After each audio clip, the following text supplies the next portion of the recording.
two major things that sort of got clear in my mind this weekend is during one breakout session about well-being, and what really struck me was when we started thinking about how are we feeling, and why do we take care of others so much and not think of ourselves? And we better take care of ourselves first before we can take care of everyone else, because we run around and think that we need to do so much for others. A lot of us are coaches or therapists, and we take care of other people all day long, and we forget about ourselves. It's so easy to forget about yourself, and it's really there. You've got to start.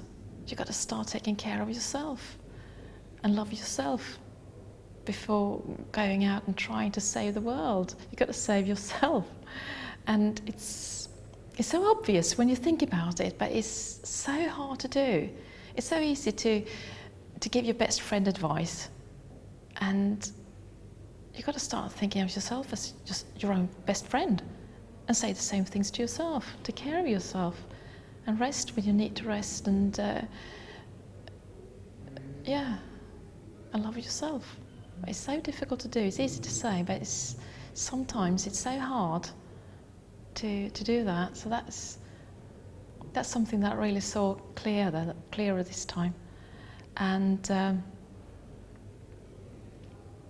the other thing is when Gabriella talked today, and she talked about there's nothing to do. Because I've been in that situation when I think, well, it's just my thoughts, but I've got to get rid of those thoughts.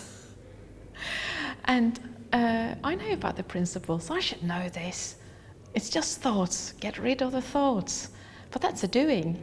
And I never really saw it like that before. Because it's thoughts, and I know that they come and go, and they come and go. And if I just sit down and wait, they'll go away. And that means that I'm here wanting to be there. And it's not a very, very constructive thing to think about, because that is a doing, and it's okay to be where I am. It doesn't really matter if it's in a high state or a low state. It's a state. It's a neutral state. And as long as I keep saying, though, this is bad, I don't want to feel like this, but I know it's a thought, it'll go away. But I've judged it, and I've judged me in doing so. And so that was a real wow moment. Oh my God, I'm doing that. Oh, that's interesting. And yeah, so that is something that's really, I'm going to take that with me and see what happens. So those are two major things, but I know there's lots of more things that sort of came up to me, but I can't really remember them.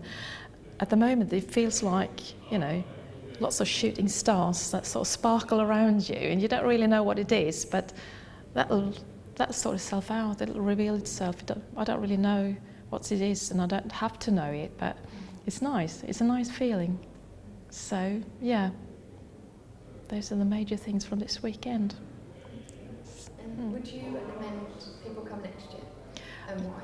Yes, I would absolutely recommend people to come here next year, because this is a fantastic way of getting to know about the principles, of course, getting to know a lot of nice people in a very relaxed way.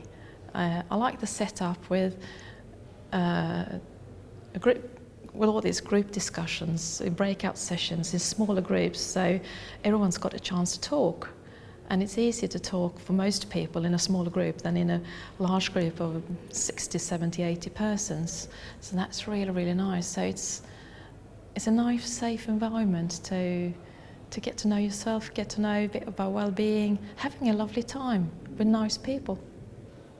What about the location? Is the location any good for you? Yeah, it's absolutely lovely. It's beautiful, and it's. I've never been to Spain before, so this is my first time in Spain.